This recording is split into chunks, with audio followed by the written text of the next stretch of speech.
Muy bien, buenas noches, hermanos teófilos, muy bueno.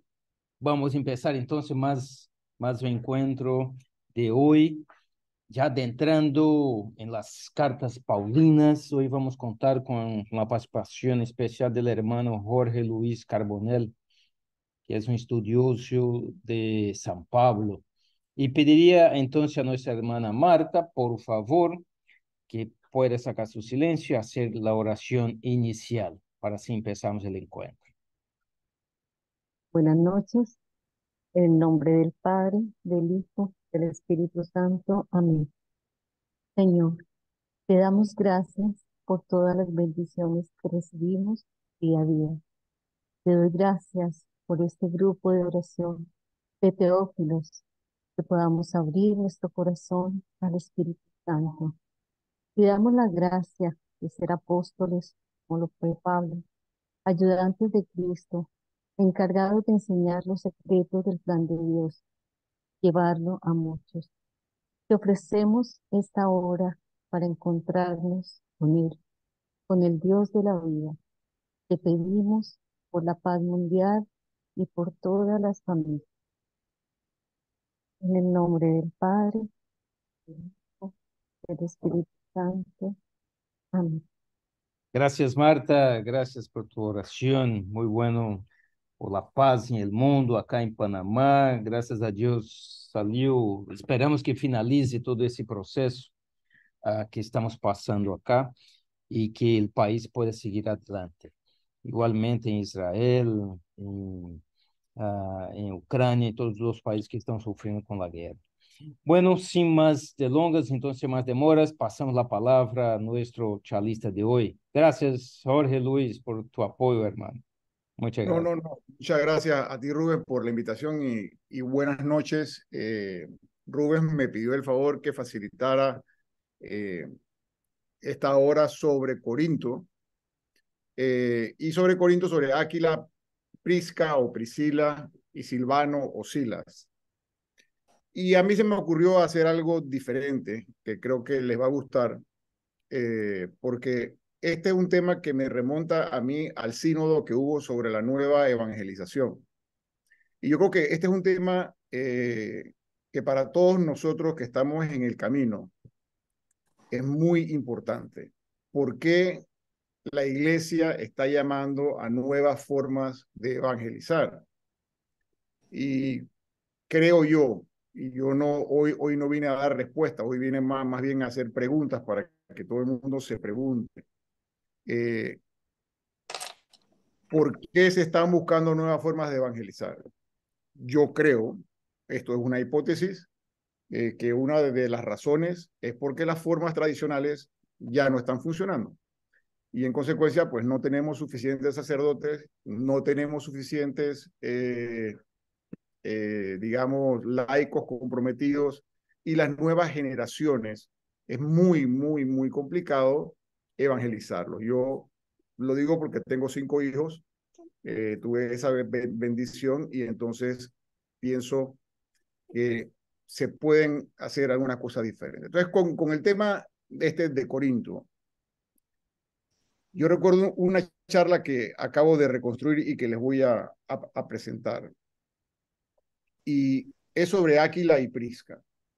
Y es cómo podemos sacar elementos de la primera evangelización.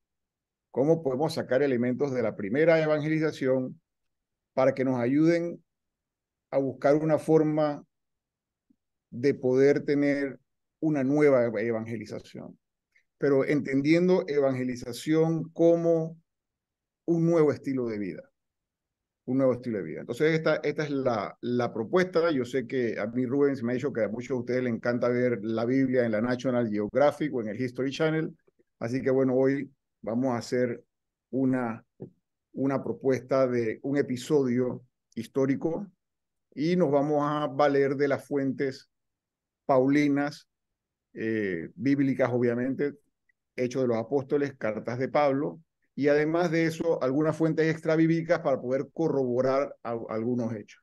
Pero bueno, yo voy a presentar esta charla, se las voy a pasar, y sin más, vamos a comenzar. Bueno, vamos a ver.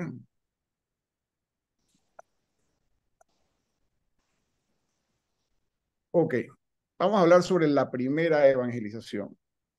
Hoy en día se está yendo mucho a la primera evangelización para ver qué elementos de esa primera evangelización podemos aplicar a la evangelización del día de hoy. ¿Por qué?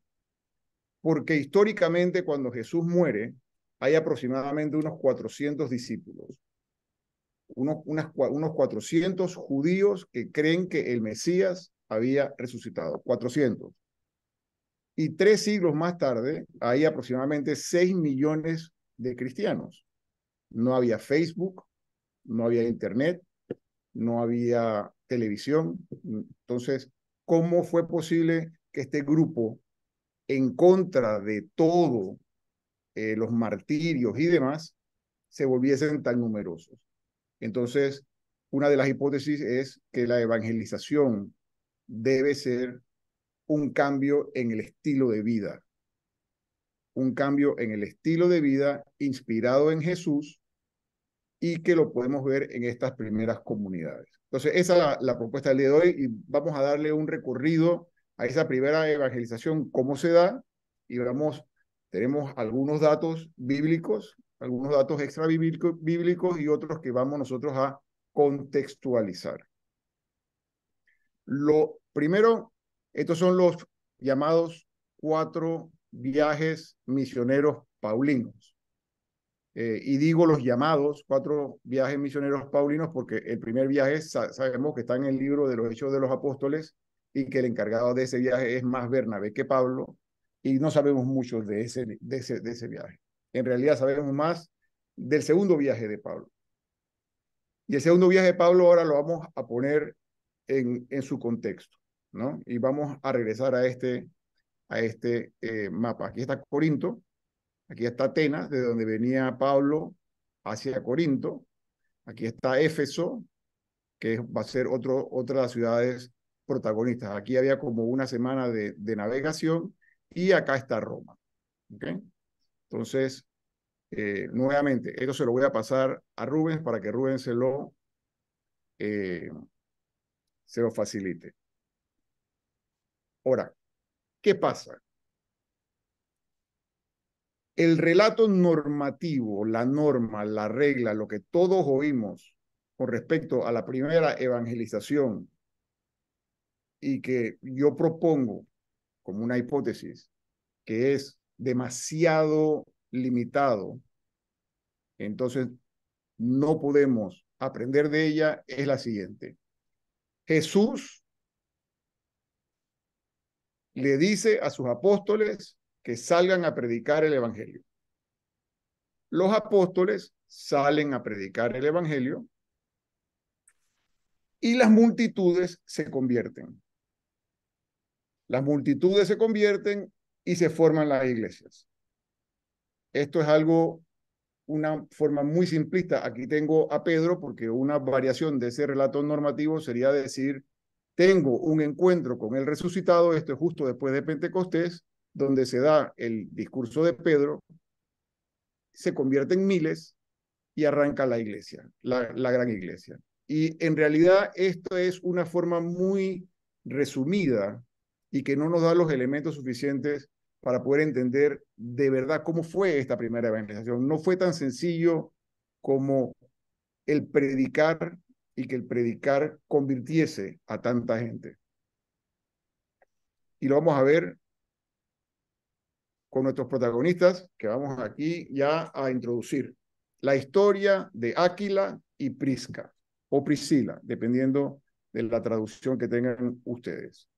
Vamos a ver la historia de Áquila y de Priscila en el contexto de la primera evangelización, en la evangelización paulina que ustedes están viendo, para que con estos datos limitados que tenemos podamos sacar algunos elementos que nos puedan dar algunas pistas y que nos pongan a pensar y a reflexionar sobre cómo podemos nosotros llevar a cabo esta evangelización que tenemos que llevar todos los creyentes. Y el primer punto que tenemos es que en el año 49, ¿okay?, salieron de Roma a causa del edicto de Claudio y se establecieron en Corinto. Una vez que se establecieron en Corinto, conocieron a Pablo, que llegó unos meses después procedente de Atenas. Ahora vamos a ver cómo sabemos esto. Y como eran del mismo oficio, se establecieron juntos. Desde este momento se incorporaron al círculo paulino. Entonces, esto lo podemos ver tanto en el libro de los Hechos de los Apóstoles como en un historiador romano que vamos a ver ahora más tarde. Y dice así: Hechos de los Apóstoles, capítulo 18, versículos 1 al 3. Dice: después de esto, Pablo, están hablando de Pablo y de su segundo viaje, se marchó de Atenas y llegó a Corinto. Se encontró con un judío llamado Áquila, originario del Ponto, que acababa de llegar de Italia, y con su mujer Priscila o Prisca, por haber decretado Claudio que todos los judíos saliesen de Roma. Como eran del mismo oficio, se quedó a vivir y a trabajar con ellos. El oficio de ellos era fabricar tiendas. Ok. Cuando Pablo llega a Corinto, ya en Corinto hay una comunidad que cree en el Mesías. Hay una comunidad que cree en Jesús. O sea que Pablo no es el primer mensajero, el primer apóstol, el primer enviado que llega a evangelizar Corinto. Entonces tenemos que pensar que hay muchos evangelizadores anónimos que realizaron esta función en múltiples viajes y que obviamente son de segunda importancia. Son de segunda importancia para la historia. Somos nosotros los factores multiplicadores. Aquí abajo tenemos entonces del historiador Suetonio, y por eso es que podemos fechar con seguridad el año 49, porque dice Claudio Suetonio en la vida de los Césares, y esto estaba en los archivos imperiales romanos, que estaba muy bien llevado, decía: Claudio expulsó de Roma a los judíos que continuamente se rebelaban, instigados por Cresto. Cresto es una deformación de Cristo. Sabemos entonces que así como cuando llegaron a Corinto, en Roma ya había una sinagoga donde se reunían los judíos. Históricamente hablando, había aproximadamente unos 50,000. Y lo más probable, porque no fue ni Pablo ni Pedro los que evangelizaron Roma, sino los peregrinos judíos que iban a la ciudad santa para las grandes fiestas, sobre todo para la Pascua, cuando regresaban, llevaron la noticia que el tiempo de Dios se había cumplido y que el Mesías había llegado. Y esto causó una gran discusión interna dentro de la sinagoga, y esta discusión fue tal que Claudio, el emperador, emite un edicto y los expulsa.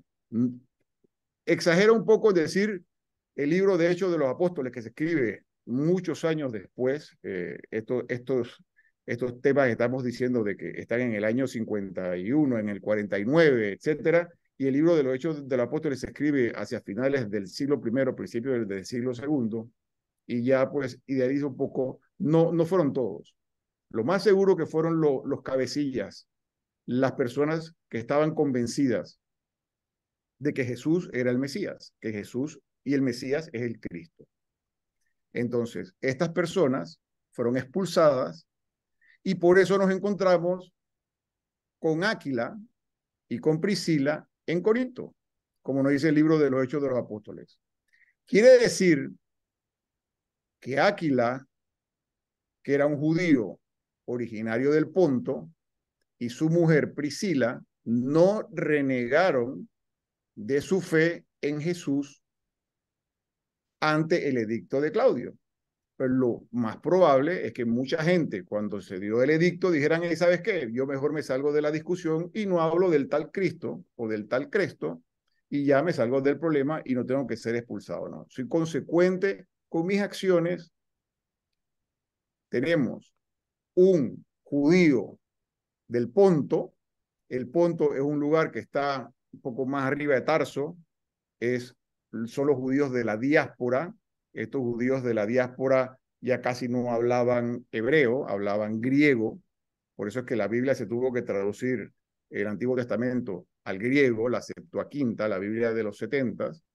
Y para buscar oportunidades de trabajo salían estos judíos de Jerusalén y se iban hacia otros lugares del imperio, y Áquila decide irse a Roma, obviamente buscando una vida mejor. Y Prisca, es un nombre que es muy conocido por las excavaciones como un nombre muy común romano. Entonces, en historia antigua no hay seguridades completas, hay simplemente hipótesis donde la mayoría está de acuerdo de los especialistas. No podemos decir 100%, pero lo más seguro es que Priscila no sería judía. Entonces, Priscila sería o una persona que asistía a la sinagoga, porque en ese momento las sinagogas estaban abiertas a las personas que les gustaba la ética judía, que les gustaba, que creían en un solo Dios, y le llamaban temerosos de Dios. Y eran los que se ponían en las orillas eh, de la sinagoga. Y sabemos por Plutarco que le recomienda a una pareja que la mujer tome la religión del hombre, que en la antigüedad, en esta época más o menos, Priscila lo más seguro que se habría convertido entonces al judaísmo. Y esta pareja, que no sabemos si tenían hijos o no, reciben la noticia que el Mesías ha llegado, se forma una discusión en la sinagoga, salen por un edicto imperial que tenemos nosotros con constancia a través de Suetonio, y llegan a Corinto. Llegan a Corinto antes que Pablo. Pablo venía de Atenas, como dice el libro de los Hechos. Pablo se marchó de Atenas y llegó a Corinto. Y se encontró con Áquila y con Priscila. Como eran del mismo oficio, se quedó a vivir con ellos. ¿Qué quiere decir esto? Cuando nosotros nos mudamos a un lugar, y así eran las migraciones de estos judíos de la diáspora, y es muy común, lo primero que buscamos son personas que sean similares a nosotros. Buscamos sinagogas, buscamos lugares de reuniones, buscamos lugares donde hayan personas que tengan el mismo oficio que nosotros. Y aquí podemos ver claramente que tanto Áquila era judío y esta pareja era una pareja judía mixta de una persona que se había convertido, que era Priscila, con Áquila, y que tenían el mismo oficio. No es que se encontraron un día en la calle entre tanta gente de que había en Corinto. Corinto era un puerto enorme, sino se habrán encontrado en la comunidad, se habrán encontrado en la sinagoga, se habrán encontrado en el lugar donde se vendían tiendas, y llegaron a tener una relación tan fuerte, como lo vamos a ver después, que se quedaron a vivir juntos. ¿Okay? Eso lo dice el libro de los Hechos de los Apóstoles. Una de las razones por las cuales ellos hacen este clic es porque los dos vienen de un momento de ruptura y tienen que replantearse esta nueva evangelización. Ya hemos hablado bastante de la ruptura que tiene Áquila y Prisca a causa del tal Cresto, a causa de Cristo en la sinagoga de Roma, que los expulsa Claudio. ¿Cuál es esta ruptura que tiene Pablo con la iglesia madre de Jerusalén a causa de los judíos? Eso lo podemos ver en la carta a los Gálatas. La carta a los Gálatas tenemos de boca de Pablo, es una de las verdaderas cartas paulinas. Hay 7 cartas de las 13 que están consideradas por los expertos como verdaderamente escritas por Pablo. Esta es una de ellas. Gálatas 2, del 11 al 14, se describe el episodio siguiente. Pablo está en Antioquía. Bernabé lo acompaña. Bernabé era como el padrino de Pablo. Los judíos y los no judíos, los gentiles que se estaban convirtiendo al cristianismo, digamos, aunque todavía no existía el cristianismo, comían en la misma mesa tranquilos. Había habido anteriormente a esto el concilio de Jerusalén, donde se decía que Pablo iba a estar encargado de la evangelización de los no judíos, de la evangelización de los paganos, y que Pedro y Santiago iban a estar encargados, la iglesia madre de Jerusalén iba a estar encargado de la evangelización de los judíos.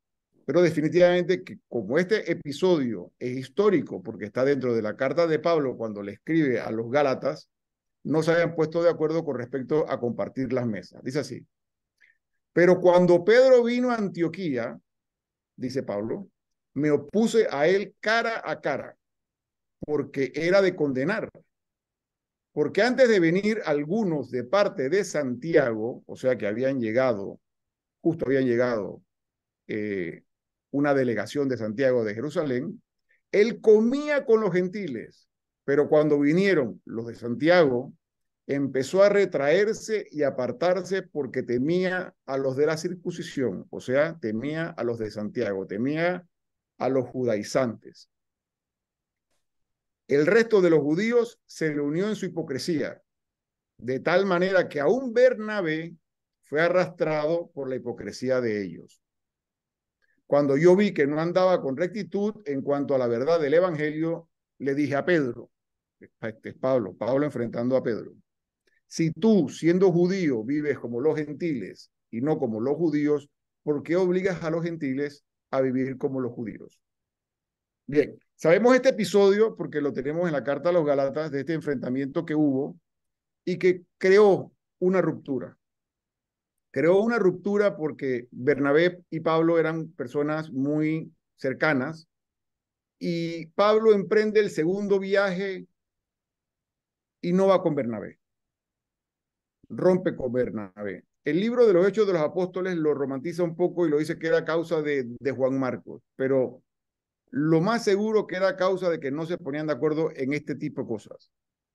Cómo compartir la mesa judíos o cristianos que venían del judaísmo y cristianos que venían del paganismo. Y de este mismo rompimiento, de esta misma fracción, venía Áquila y Prisca. Entonces Pablo comienza su segundo viaje. Y en este segundo viaje, que vemos aquí en color verde, es, digamos, el viaje que va como evangelizador independiente. Ya no depende de la iglesia madre de Jerusalén. Él se replantea una nueva forma de evangelizar, una nueva forma de adaptar el mensaje de Jesús, que es una nueva manera de vivir, a una nueva realidad. Y obviamente, en la medida en que se va alejando de Jerusalén y ve que se va a Atenas, aquí donde se encuentra con Aquila y Prisca, hay cada vez menos judíos, hay más judíos digamos, de Jerusalén. Aquí está Antioquía. Antioquía era una ciudad muy importante, había muchos judíos. En la medida que me voy alejando, pues cada vez hay menos. ¿Ok? Bien, seguimos. 2. El año 51, o en el año 51, se trasladaron con Pablo a Éfeso, a Aquila y Prisca, donde estuvieron 3 años. Durante este tiempo hubo una comunidad que se reunía en su casa. Fíjense, las primeras comunidades cristianas o la primera evangelización se llevaron en las casas, se llevaron en los lugares de trabajo, eran del mismo oficio, se llevaban en la vida común. era un estilo de vida. No era necesario tener una reunión especial para poder hablar de Jesús, no era necesario tener una sesión especial para poder hablar de la palabra, sino que la palabra se vivía en las casas, se vivía en el ambiente de trabajo, se vivía en la mesa. Dice Lucas en los Hechos. Pablo se quedó allí todavía bastantes días. Después se despidió de los hermanos y se embarcó rumbo a Siria. Con él iban Priscila y Áquila. En Cencrea se había cortado el pelo porque había hecho un voto. Bueno, eso no viene aquí. Arribaron a Éfeso y allí se separó de ellos y entró a la sinagoga y se puso a discutir con los judíos. Fíjense, arribó a Éfeso y se separó de ellos.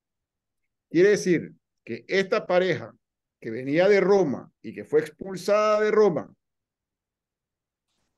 y llegó a Corinto, que conoce a Pablo, Pablo vive con ellos, hay una iglesia en su casa y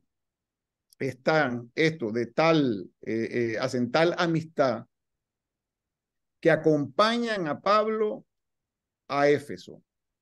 Y Pablo les tiene tanta confianza que los deja en Éfeso y los deja encargados de la evangelización en Éfeso, como uno de los encargados de la evangelización en Éfeso. ¿Y cómo sabemos esto? Por la primera carta a los Corintios, capítulo 16, versículo 19. Cuando Pablo les escribe a ellos, a los corintios, les escribe desde Éfeso, le dice: las iglesias de Asia os saludan mucho en el Señor. Áquila y Priscila o Prisca, con la iglesia que está en su casa. Sabemos por la carta de Pablo, la primera a los Corintios, que es una carta verdaderamente paulina, que es de las escritas por Pablo, no de las deuteropaulinas, que serían las de discípulos de Pablo, que las iglesias de Asia lo saludan en el Señor a Áquila, Priscila, con la iglesia que está en su casa. Entonces Pablo, Áquila y Priscila, que comparten una misma fe, comparten una misma forma de entender el evangelio, comparten una misma manera de trabajar y de ganar la vida, comparten entonces también una forma de evangelizar y de llevar el mensaje a más personas. Y esto se daba en casas. Y estas casas eran pequeñas. Yo pienso, una hipótesis, abrimos simplemente a que pensemos, tal vez los templos no son los lugares ideales para poder lograr esta nueva forma de vida que queremos lograr. Si no, tenemos que hacerlo. No estoy diciendo que no vayamos al templo. Lo que estoy diciendo es que esto hay que hacerlo en todos los lugares de la vida cotidiana, ¿no? ¿Y qué más que la casa, la mesa, el lugar de trabajo, donde estamos todo el día? ¿Ok? Entonces, este es el segundo pedazo que tenemos. Áquila y Prisca se quedan en Éfeso. Pablo decide regresar a Jerusalén con la colecta, que para él se vuelve como una obsesión, y esta colecta sabemos que es muy importante. Lo más seguro que Pablo decide tratar de ver cómo repara su relación con la iglesia madre de Jerusalén. Y diría alguien por ahí malintencionado que qué mejor manera que llevando una buena colecta, ¿no? Pero bueno, eso lo vamos a dejar para los autores y para que lo piensen. En fin, se queda en Éfeso. Sabemos que en Éfeso Pablo, por otro texto del libro del Hechos de los Apóstoles, es perseguido, es condenado, es encarcelado. Y esta pareja había tenido una relación con Pablo muy estrecha, que se había jugado la vida por Pablo. ¿Cómo sabemos esto? Vamos a ver el tercer acto. En el año 55, después de la muerte de Claudio, regresaron a Roma, donde fundaron una iglesia doméstica. ¿Quién regresó a Roma? Áquila y Priscila, o Áquila y Prisca. ¿Cómo sabemos que esto es históricamente cierto? Porque los edictos imperiales tenían vigencia mientras el emperador vivía. Una vez que se moría el emperador, el edicto perdía vigencia. El siguiente emperador no le dio la importancia y entonces ellos deciden regresar a Roma.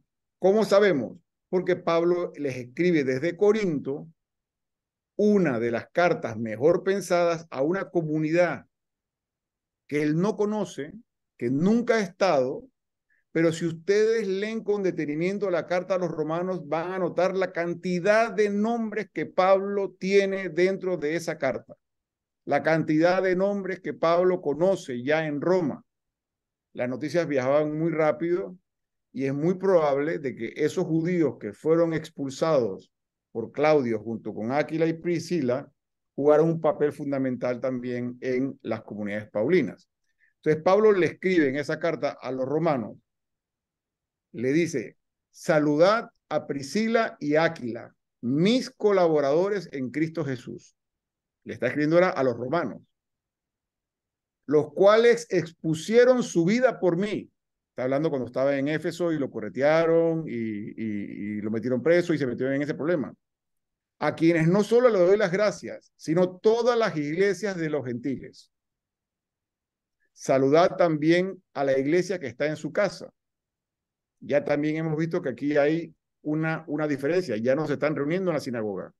Cuando Áquila y Priscila y estos otros judíos regresan a Roma, lo más seguro que ya los cristianos no estarían en la sinagoga.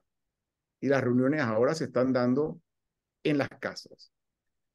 Se encuentran con una realidad diferente. Se encuentran con un auditorio diferente. Miren, gentiles, le están predicando a los gentiles. Tenemos que hacerle llegar el mensaje a los gentiles en la casa, como una forma de vida y demás. Y aquí hay un dato que es súper interesante y que le llama mucho la atención a los entendidos. El problema es que cuando los entendidos están en el clero no les gusta mencionarlo porque es una deuda que la iglesia tiene con la mujer. Miren, aquí habla Áquila y Prisca. Pablo en su carta, Bien. Áquila y Prisca. Pero en una carta posterior que le escribe a los romanos, pone a Prisca o a Priscila de primero. Y por la forma de escribir de la época, la persona más importante va de primero. Quiere decir que Priscila, lo más seguro, y la tradición así lo ha mantenido, era por considerarlo de alguna forma una diaconisa. Y digo que esta es una deuda que tenemos pendiente porque fue un tema que quedó pendiente en el Concilio Vaticano II y es un tema que está pendiente, que es el mayor involucramiento de la mujer en el tema sacerdotal. No me quiero meter ahí, pero yo creo que es una deuda que tenemos nosotros con la mujer en la iglesia.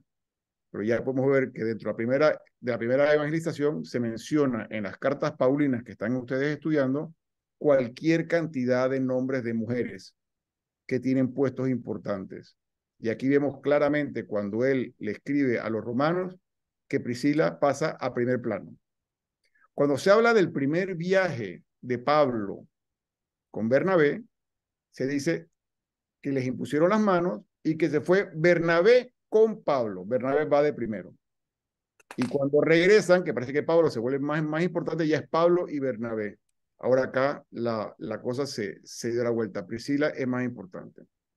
Pusieron la vida por él y no solo le doy las gracias, sino también a todas las iglesias de los gentiles que están reunidos en su casa.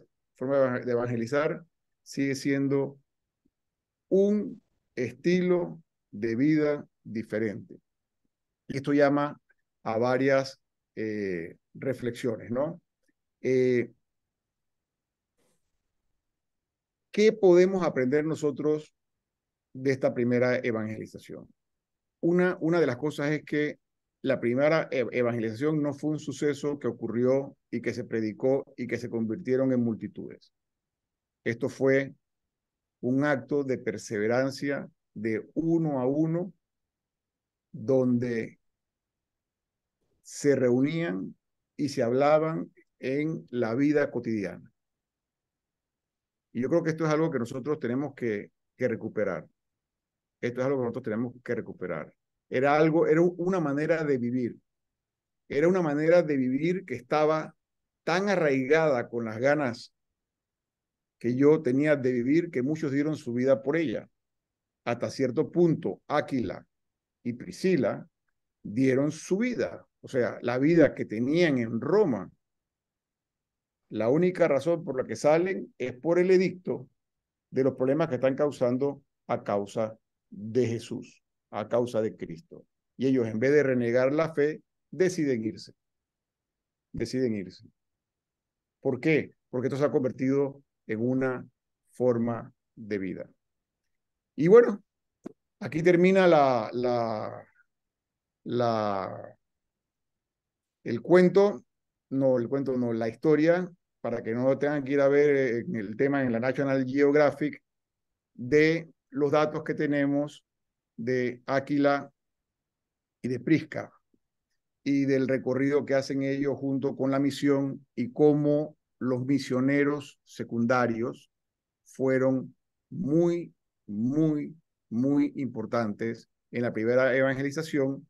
No tenemos los nombres de la gran mayoría de esos misioneros, los lugares a los cuales llegaron los apóstoles, muchos de ellos ya tenían conocimiento de la noticia de Jesús por la gran cantidad de misioneros independientes o de personas que venían de esas comunidades judías a las fiestas de Jerusalén y llevaban la noticia con ellos, comenzando por Antioquía, siguiendo por Tarso y yéndonos hasta Roma. Cuando Pablo llega a Roma, cuando Pedro llega a Roma, ya hay comunidades cristianas en Roma. Entonces, bueno, yo creo que con esto era básicamente lo que le quería compartir hoy. Y más que preguntas, simplemente lo que quiero es que reflexionemos, porque este trabajo se da en torno a un llamado del sínodo de la nueva evangelización. Nadie pide una nueva evangelización si la evangelización antigua está funcionando bien. Entonces, si queremos tener una nueva evangelización, tenemos que, o podemos, no tenemos, podemos ver cómo fue esa primera evangelización. Y aquí tenemos un ejemplo muy bien documentado y contextualizado de cómo fue esa primera evangelización, que sabemos que fue muy exitosa, porque la gente se convirtió. Y se convirtieron de verdad. Y esa conversión, repito, y lo diré ya por última vez, porque se van a cansar de oírmelo repetir, se convirtió en un estilo de vida, no en un estilo de rezar, no en un estilo de meditar, no en un estilo, no era la vida religiosa y mi vida privada, no era mi vida religiosa y mi trabajo, no era mi vida religiosa y mi familia, no, era mi vida. ¿Ok? Cuando le preguntarán a San Agustín qué es ser cristiano, bueno, o por lo menos ponen en boca de San Agustín esto, él dirá, eso es muy fácil, anda y mira cómo viven los cristianos, cómo se aman. Entonces, el cristianismo representó una de las primeras formas, y estos ya son trabajos que se han hecho porque el cristianismo crece de una manera exponencial, una de las primeras formas conocidas de seguridad social, de que se cuidaba por las viudas, de que se cuidaba por las mujeres que botaban literalmente en el basurero cuando nacían, porque los romanos no querían tener hijas. Entonces en el cristianismo había mucho más mujeres que hombres, mientras que en la comunidad cristiana, en las comunidades romanas había mucho más hombres que mujeres. Bueno, no sé qué les pareció, si tienen alguna pregunta, discúlpenme si algo no está claro, yo de todas maneras les voy a pasar el material. Gracias, Jorge. Gracias por tu presentación, hombre. Y el tema bastante interesante, ¿no? Esos temas que muchas veces se pasan desapercibidos, ¿no? Cuando nosotros leemos, o sea, no están ahí en las entrelíneas y que nosotros muchas veces no percibimos, ¿no? O sea, el tema de las casas, o sea, las celebraciones acontecían en las casas, ya que no tenía un templo, ¿no? Ah, y en la vida cotidiana, en la vida ordinaria de cada uno, ¿no? Me recuerda mucho el tiempo ordinario que nosotros estamos finalizando ahora, ¿no? Empezando el Adviento el próximo domingo, y que ese tiempo ordinario no es que sea menos importante, no tiene nada que ver. Es sí que tú encuentras el Señor en tu vida ordinaria, tu vida cotidiana. Entonces eso de verdad me gustó bastante. Mira, María Osorno tiene la mano levantada. Puedes sacar tu silencio, María, y hacer tu consideración o tu pregunta. Sí, buenas noches. Mi pregunta es acerca de la circuncisión, que hablan mucho en estas lecturas que hemos estado haciendo, y no me ha quedado como muy claro si ese fue uno de los motivos por los cuales algunos de los judíos se separaron de las creencias de nuestras de que Cristo vino y era el Redentor y toda lo- las, la, los conceptos de Pablo, y siempre se habla de la circuncisión y yo no he podido entender cuál es la Ok, importancia voy de... a, voy a explicárselo porque es bastante fácil y una vez que se lo explique, pero es más fácil cuando uno es hombre entenderlo. Pero Ajá. bueno, digamos, el templo estaba en Jerusalén. Las reuniones de los judíos fuera de Jerusalén, en lo que se llamaba la diáspora, ellos salían de Jerusalén en búsqueda de nuevas oportunidades, era en las sinagogas.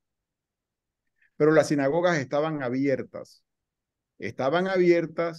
a los paganos que simpatizaban con la fe judía, simpatizaban con el amor al extranjero, simpatizaban con el amor al huérfano, con proteger al huérfano, con proteger a la viuda, con proteger y creer en un solo Dios.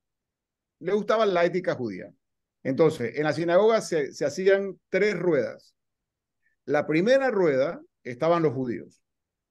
Los judíos, que los hombres eran circuncidados desde niños. En la segunda rueda estaban los prosélitos. ¿Qué eran los prosélitos? Los prosélitos eran los paganos que se habían convertido al judaísmo. Los paganos que se habían convertido al judaísmo. Ya ellos tenían los mismos derechos que los judíos de la primera ronda, eran los prosélitos de la segunda ronda. ¿Ok? Y me hace un templo redondo, ¿no? Lo más cerca al auditorio están los judíos, llegaron primero, los prosélitos llegaron segundo, pero tienen los mismos derechos. Prosélitos y judíos se pueden casar. Estos, para convertirse, obviamente, tenían que pasar por el rito de la circuncisión. Y tenían que pasar por el tema de las mesas, las purificaciones, etcétera, etcétera, etcétera. Y alrededor, en el tercer círculo, que digamos que era el círculo donde estaban las puertas, estaban lo que llamamos los temerosos de Dios. ¿Qué pasó?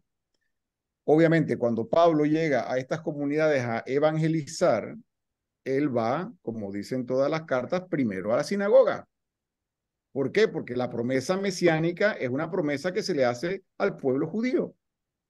Y Pablo nota algo interesante. Pablo nota algo interesante. Nota que, bueno, los judíos de la primera ronda, 50-50. Los prosélitos, 90% mujeres, 10% hombres. O 95% mujeres, 5% hombres. Y la tercera ronda, los temerosos de Dios, puro hombres. Puro hombres que querían formar parte, pero ¿qué pasaba? Tenían que pasar por el rito de la circuncisión.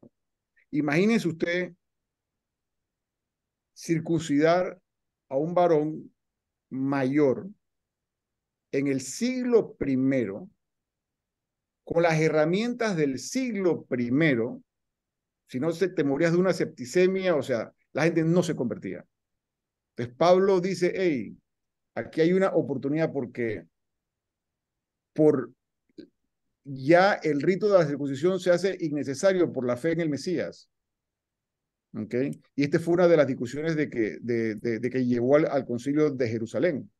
Ellos se pusieron de acuerdo que ya no era necesario la circuncisión material de la persona, sino su fe en el Mesías. Entonces, ese era todo el tema de la circuncisión. Por eso le decían a los judaizantes que eran los pro circuncisión. Pero vemos que el mismo Pablo circuncida a sus colaboradores que sí son judíos, porque los que son judíos se tienen que circuncidar. Los que no son judíos, los paganos, no se tienen que circuncidar para poder ser cristianos. No sé si eso contesta su pregunta. Sí, pero me queda una duda. ¿Pero por qué era tan importante eso? Ser circuncidado o no, ¿eso qué tiene que ver con la iglesia?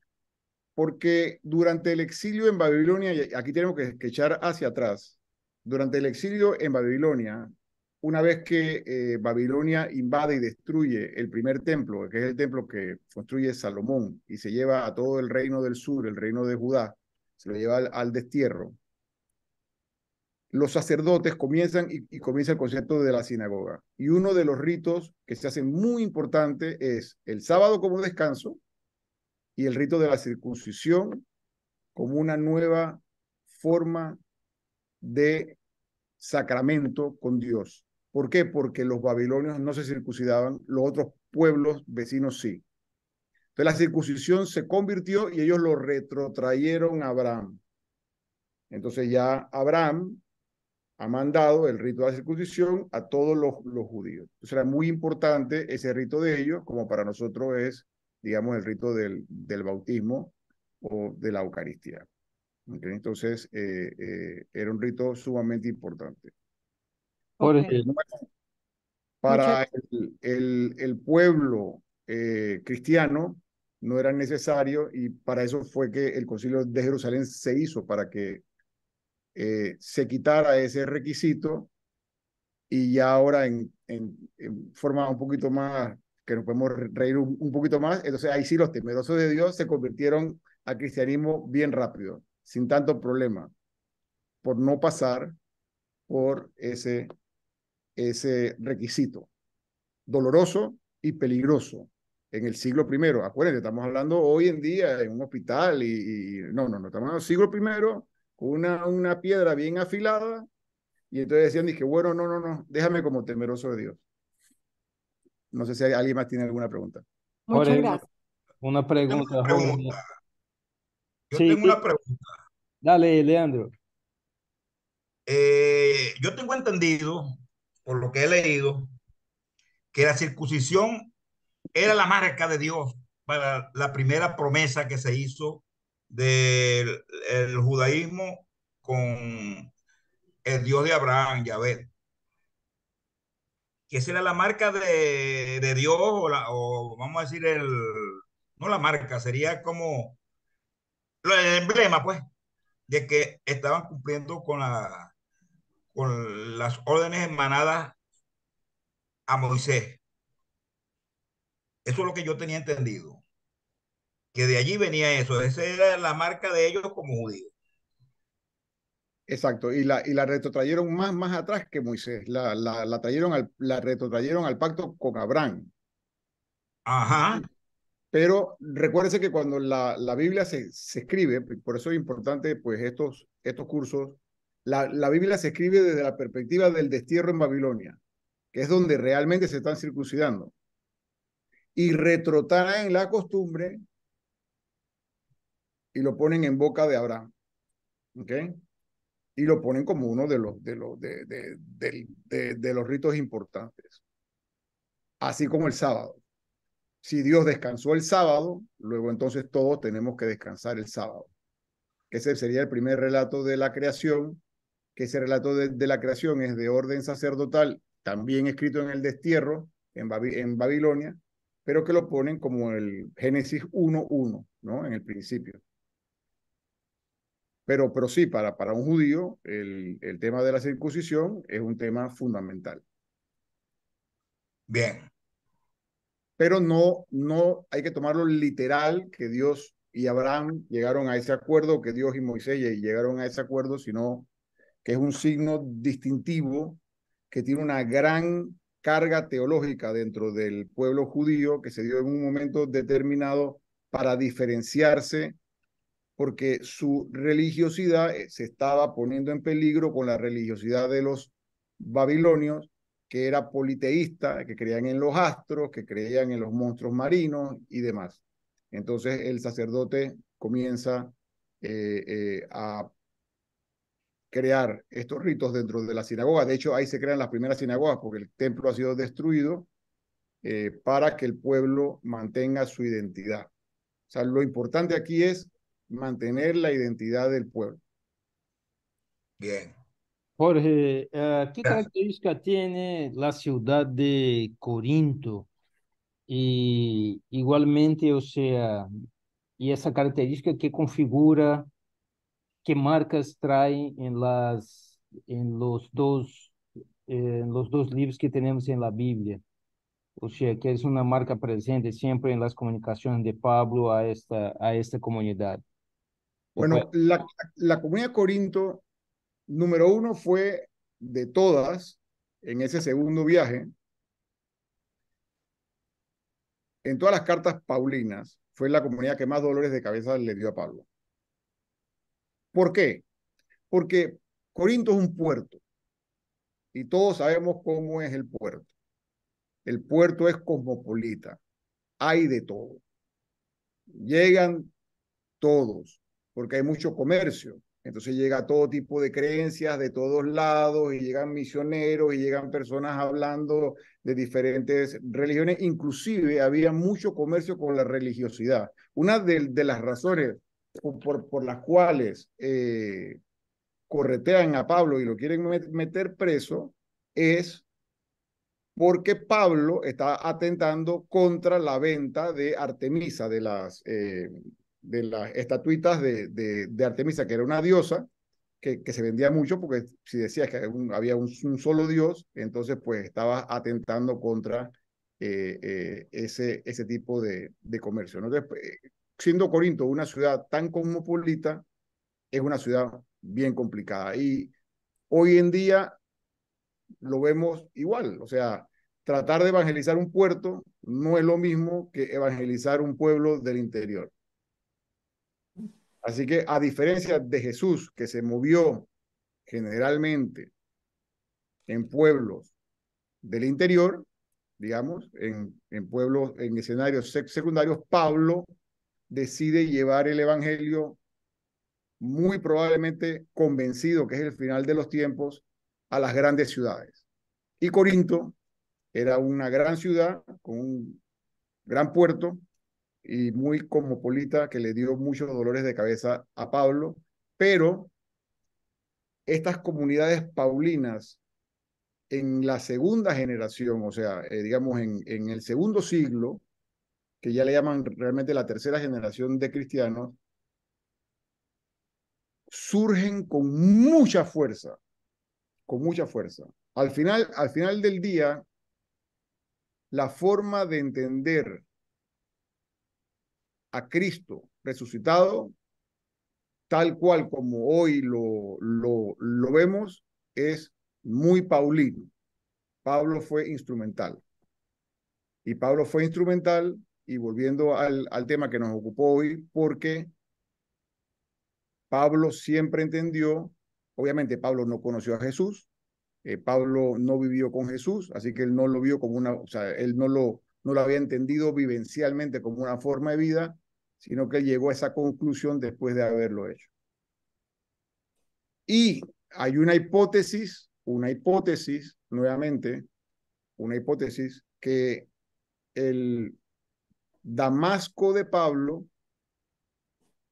una de las formas de explicarlo es Pablo persigue a los cristianos o persigue a estas personas que se reúnen en casas, que hablan de Jesús en la vida cotidiana, que viven una vida donde no quieren que nadie pase hambre, donde comparten las comidas y demás, que el verdadero Damasco de Pablo vendría convirtiéndose, viendo cómo vivían las personas que él estaba persiguiendo. ¿Okay? Esto suena mucho más plausible que la pintura esa de la caída del caballo. Que en realidad la Biblia nunca menciona un caballo, pero nos los hace muy famoso esa famosa pintura donde Pablo se cae del caballo y el Señor le habla, pues. Yo estoy muy de acuerdo con los historiadores católicos que piensan que el verdadero Damasco de Pablo se da por su contacto que tiene con las comunidades que él está persiguiendo. Y esa es su gran conversión. Porque de otra manera no se explicaría cómo él aplica esto después a su estilo de vida, no a su religiosidad. Tengan en cuenta, Pablo siguió siendo judío hasta que murió, pero un judío convencido que el Mesías había venido. Y como el Mesías había venido, había muerto y Dios lo había glorificado, había resucitado, entonces Cristo muerto y resucitado era lo más importante para justificarse, que era para salvarse. Y eso requería entonces un cambio total en el estilo de vida. Lo recogerá San Agustín nuevamente, que a San Agustín le encantaban los dichos: ama, pero ama como Jesús y haz lo que quieras.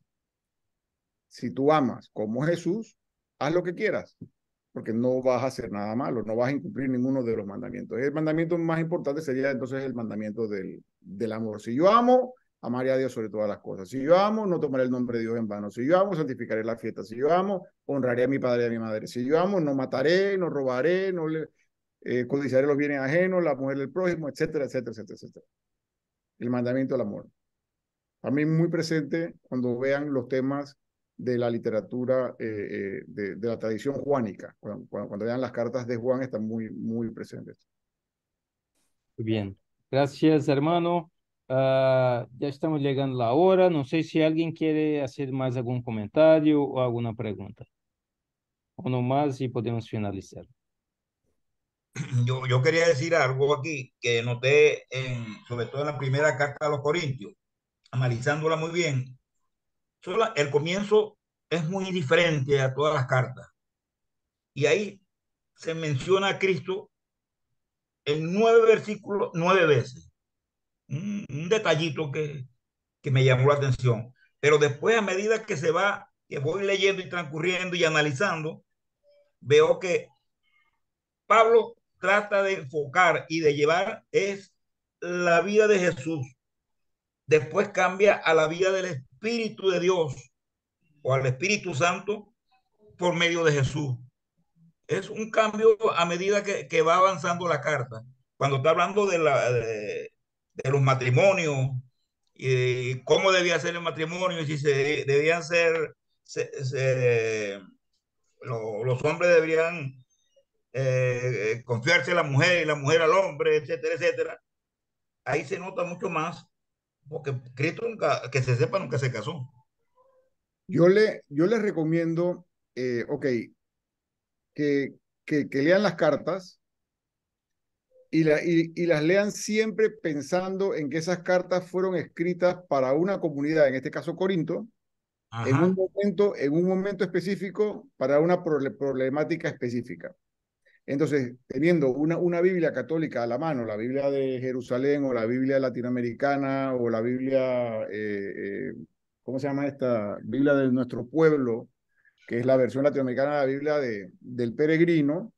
En los pies de página van a haber muy buenas explicaciones para contextualizarlo y verlo, ¿no? Pero definitivamente que una de las cosas que sacamos de hoy, siguiendo con la pregunta, que no se la puedo contestar porque sería largo, es adecuar nuestro mensaje a nuestra audiencia. Y si no, pues vamos a Hechos y vemos en Roma como Pablo, aunque no triunfa, adecúa el mensaje y les habla de ese Dios desconocido que tienen ellos ahí en esas estatuas. Entonces tenemos que adecuar nuestro mensaje a nuestra audiencia. Y ese es uno de los retos grandes que tenemos y yo lo veo mucho con los jóvenes, con los jóvenes. Tenemos que adecuar el mensaje. No estoy hablando de distorsionar o de hacer el mensaje diferente, no, sino el mensaje, adecuarlo, pero primero que nos vean a nosotros con un nuevo estilo de vida. Yo estoy convencido de eso. ¿Cómo lograr que el cristianismo se convierta en un estilo de vida? Muy bien. Gracias, hermano. Gracias por tu participación, por tu apoyo siempre acá con nosotros.